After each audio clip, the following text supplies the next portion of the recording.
उसका भाई साथ था यहूदा। खुदावन यीशु मसीह वहां पे जाते हैं और उन दोनों भाइयों को दावत देते हैं। वहां पे जाके उनको कहते हैं कि तुम मेरे पीछे आ जाओ, मैं तुम्हें आदमगीर बनाऊंगा। और वो फौरी तौर पर क्या करते हैं, अपना सारा कुछ छोड़ते हैं, यीशु के पीछे जा पड़ते हैं। आज हमारे लिए बहुत मुश्किल काम है कि यीशु के पीछे चले। हमारे रिश्तेदार, हमारे बच्चे, ये हमारी रुकावटें बन जाते हैं। हम इनकी तरफ ध्यान देते हैं, हम इनसे परेशान होते हैं और हम फौरी तौर पर यह फैसला नहीं कर सकते। लेकिन बाइबल मुकद्दस को अगर आप देखें तो बहुत सारी जगहों पे जब यहूदा के लोग चेंज होते थे, एक पल में चेंज हो जाते थे। अलीशा को देखते हैं, अलीशा हल जोत के अपने खेत में हल चला रहा था। वहां से एलिया गुजरता है। एलिया को खुदा कहता है कि तू अलीशा को महसूस कर, एलिया तेरे बाद अलीशा जो है ये काम करेगा, ये मेरी खिदमत करेगा। और वो एलिया जाते जाते उस पर अपनी चादर डालता है और एकदम से क्या हो जाता है, चेंजिंग आ जाती है। वो उसी पर कहता है मैं तेरे नाल ही चलाऊंगा, मैं चलता हूं, मैं साथ हूं तेरे। ये है खुदा के काम। खुदा एक पल में हर चीज को चेंज कर सकता है। शमौन को जब खुदा ने पतरस बनाया तो खुदा का इरादा था, खुदा यीशु मसीह था कि ये सबसे ज्यादा खिदमत करेगा, क्योंकि उसको कहा गया था कि तू लोगों को मेरे पास लाएगा, तू रूहों को जीतेगा, तू मनादी करेगा। लेकिन आगे जाके खुदा यीशु मसीह के इरादे को हम देखते हैं कि उसका प्लान कुछ और भी था। वो साउल को भी चाहता था कि साउल भी जो है वो भी मेरे पीछे पीछे चले। आए जरा थोड़ी देर के लिए पढ़ते हैं माल, जैसे इसको रसूलों के माल कहा जाता है, 9 बाब, और इसकी पहली ऐसे पढ़ेंगे। यहां हमें साउल की तब्दीली नजर आती है। साउल खुदा के लोगों को तंग करता था, मसीह की मुनादी करने वालों को मारता था, उनको कैद करता था, उनको पकड़ के लाता था, उनको असीर करता था।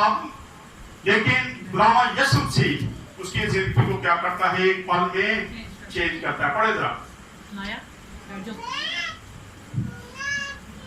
और साउल जो अभी तक खुदावंद के शागिर्दों के धमकाने और कत्ल करने की धुन में था, सरदार काहिन के पास गया और उससे दमिश्क के इबादत खानों के लिए इस मजमून के खत मांगे कि जिनको वो इस तरीक पर पाए, वह मर्द और उनको बांध कर यरूशलेम में लाए।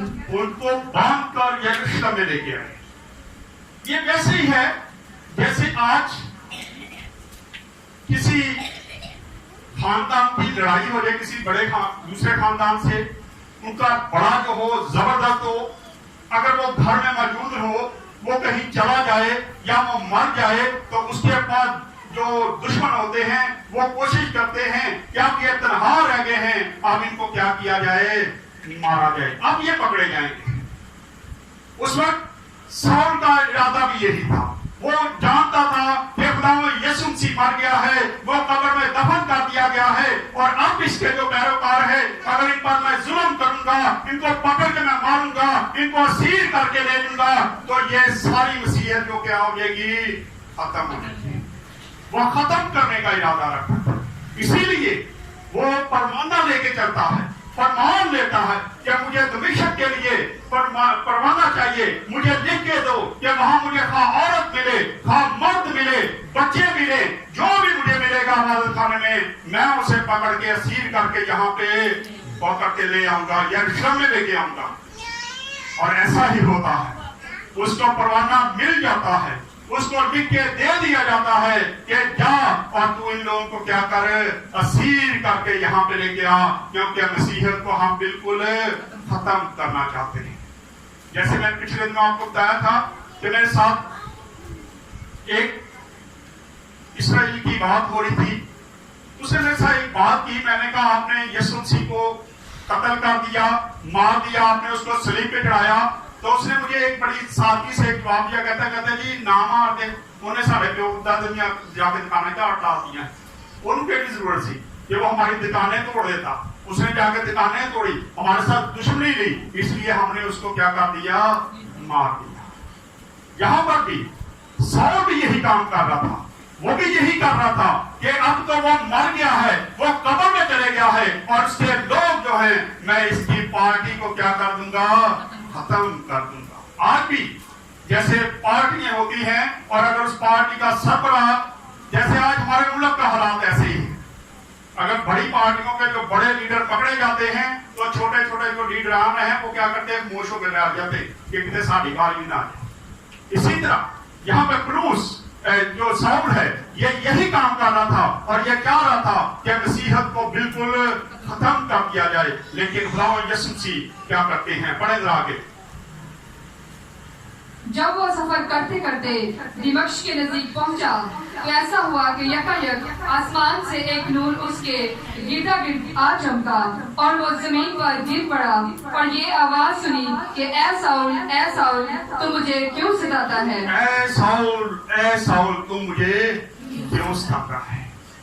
अब उसे तो पता था कि खुदा यीशु मसीह मर गया है, वो कब्र में है, वो तो मरिया मेट हो चुका है, मैं इसके लोगों को खत्म करके मसीहत को खत्म कर दूंगा दुनिया से। लेकिन जब खुदावंद यीशु मसीह आसमान पर से उसको आवाज देते हैं तो एक नूर चमकता है, और मेरा ख्याल है कि साउल जो है वो खुदावंद यीशु मसीह को पूरे जाहो जलाल के साथ देखता है जब वो अपने बाप की दाहिनी तरफ बैठा है, इसलिए वो डर जाता है, और उसे समझ आ जाती है कि जिसको मार के दफन किया गया था वो तो आसमान पे बैठा हुआ है। वो डर जाता है, खौफ आता है और गिर जाता है। उसे समझ आ जाती है कि यीशु जिसको हमने मारा है, जिसका मेरा ख्याल था कि वो मर गया है, मैं उसके लोगों को मार के मसीहत को खत्म कर दूंगा, लेकिन ये तो पूरे जाहो जलाल के साथ आसमान पर बैठा हुआ है, वो तख्त पर बैठा हुआ है, और वो खौफजदा हो जाता है। आज हमें भी जरूरत है, हम कई बार दावे करते हैं कि खुदावंद हमारे सामने आके बैठ के बातचीत करता है, ये सारी झूठी बातें। यीशु मसीह हमसे बात कर सकता है, लेकिन सामने बैठ के बात नहीं करता, ये नामुमकिन सी बातें हैं, बाइबल नहीं बताती हमें कहीं। इसलिए हमें इन चीजों से बचने की जरूरत है। यहाँ हम देखते हैं कि साउल जब वो समझता यीशु मसीह मर गया है, लेकिन जब उसको जाहो जलाल के साथ देखता है तो फिर वो घुटनों के बाल गिर जाता है। दमिश्क जो इलाका है, ये शाम, ये जो इलाके हैं, ये वहां पे वाक़या है, अब उसका नाम शाम भी कहलाता है। आगे बढ़े जरा। उसने पूछा, ऐ खुदावंद तू कौन है? उसने पूछा, ऐ खुदावंद तू कौन है? वो जान गया था कि ये यकीनन खुदावंद है, ये यकीनन खुदावंद है जो जाहो जलाल के साथ ऊपर बैठा है, जिसका नूर मुझ पर चमक रहा है। पूछता है, ऐ खुदावंद तू कौन है? और खुदावंद क्या फरमाता है? उसने कहा, मैं यीशु हूँ। उसने कहा, मैं यीशु हूँ जिसे तू सताता है। अब अगर हाँ जी थोड़ी देर, अब अगर हम यहाँ पे देखें, खुदावंद यीशु मसीह से कहता है कि मैं यीशु हूँ जिसे तू सताता है। खुदा कलाम में लिखा है, औरत का सर कौन है? मर्द, और मर्द का सर कौन है? मसीह, यीशु मसीह मर्द का सर है। और जब जमीन पर उसके लोगों को तकलीफ दी जाती है, उसके लोगों को परेशानी आती है, तो सर को तकलीफ लाजमी होती है। वो हमारा सर है, वो आसमान पर बैठा है। जब उसके लोग दुख तकलीफ परेशानी में होते हैं तो उस सर को क्या होती है? दर्द होती है, तकलीफ होती है। जैसे हम अपने जिस्म को अगर हमें चोट लगे तो पूरा जिस्म हम कहते हैं दर्द से भरा हुआ है, पूरा सर, पूरा जिस्म दर्द से भर जाता है। यहाँ हमें नजर आता है कि खुदावंद यीशु मसीह जब हमारा सर है, तो जब साउल उसे तंग करता था, लोगों को तंग करता था, उसकी कलीसिया को तंग करता था, तो सर को क्या होता था? दुख होता था। यहाँ से पता चलता है कि वो हमारा सर है। इसलिए वो कहता है कि तू मुझे क्यों सताता है? लेकिन यीशु को तो डायरेक्टली वो कुछ नहीं कहता था, वो तो उसके लोगों को सताता था। लेकिन जब उसके लोगों को सताया जाता था, उसी वक्त उसको परेशानी होती थी, दुख होता था कि मेरे लोगों पर ये कैसी कैसी परेशानियां डाल रहा है। हम पढ़े आगे जरा। मगर उठ शहर में जा और जो तुझे करना चाहिए वो तुझसे कहा जाएगा। अब मैं तुझे कहता तू शहर में चला जा और जो तुझे करना है मैं तुझे बता दूंगा, क्योंकि अब मैंने तुझे पकड़ लिया है, अब मैं तुझे चेंज करके रख दूंगा। अब तू बाकी लोगों की तरह नहीं होगा, बल्कि तू मेरा शागिर्द बन जाएगा। यहाँ गाँव यीशु मसीह अपने इरादे को जाहिर कर देते हैं। पहले पतरस को चुना जाता है, लेकिन यहाँ आगे फिर कहा साउल को चुन लिया जाता है। क्या तू भी मेरी खिदमत करेगा? हाँ जी पढ़े जरा। जो आदमी उसके हमरा थे वो खामोश खड़े, जो आदमी उसके हमरा थे, जो उसके साथी थे, जो उसके साथ जा रहे थे, वो खामोश खड़े रहते हैं, क्योंकि उन्होंने आवाज तो सुनी पर उनको नजर कुछ नहीं आया। सिर्फ और सिर्फ नजर किसको आ रहा था? साउल को। साउल देख पा रहा था कि आसमान पर कौन है, आसमान से आवाज आ रही है। वो आवाज तो सुन रहे थे, लेकिन उनको उस आवाज की भी समझ नहीं आ रही थी कि कौन बोल रहा है और क्या बोल रहा है। उसको कोई भी उन लोगों को समझ नहीं आ रही थी। इसलिए क्या होता है, पढ़े आगे जरा। जो आदमी उसके हमरा थे वह खामोश खड़े रह गए, क्योंकि आवाज तो सुनते थे मगर किसी को देखते ना थे। और साउल जमीन पर से उठा, लेकिन जब आंखें खोली तो उसको कुछ ना दिखाई दिया। उसे कुछ दिखाई ना दिया। हाँ जी।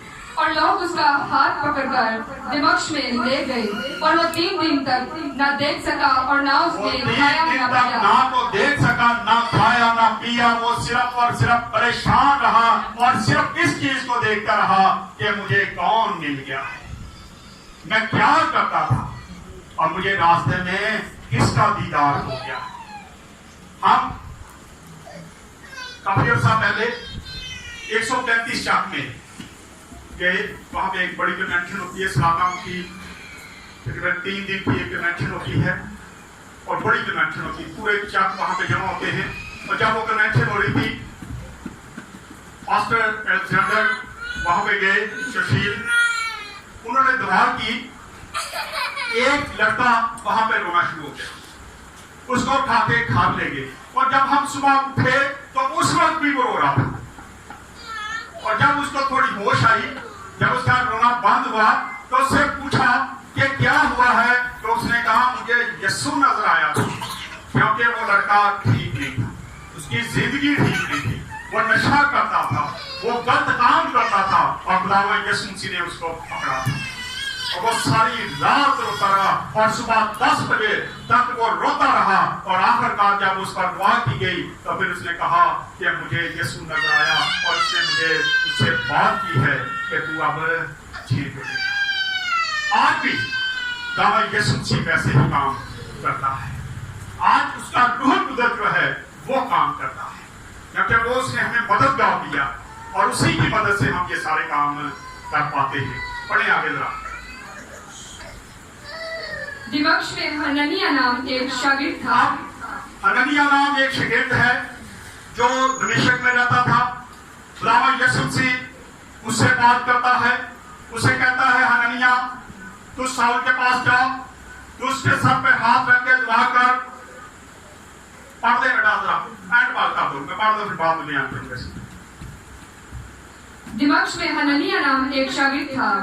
उससे खुदावंद ने रोया में कहा, ऐ हननिया। उसने कहा, ऐ खुदावंद मैं हाजिर हूँ। खुदावंद ने उससे कहा, उठ उस कूचा में जा जो सीधा कहलाता है और यहूदा के घर में साउल नाम तरसी को पूछ ले, क्योंकि देख वो दुआ कर रहा है। और उसने हननिया नाम एक आदमी को अंदर आते और अपने ऊपर हाथ रखते देखा है, ताकि फिर बीना हो।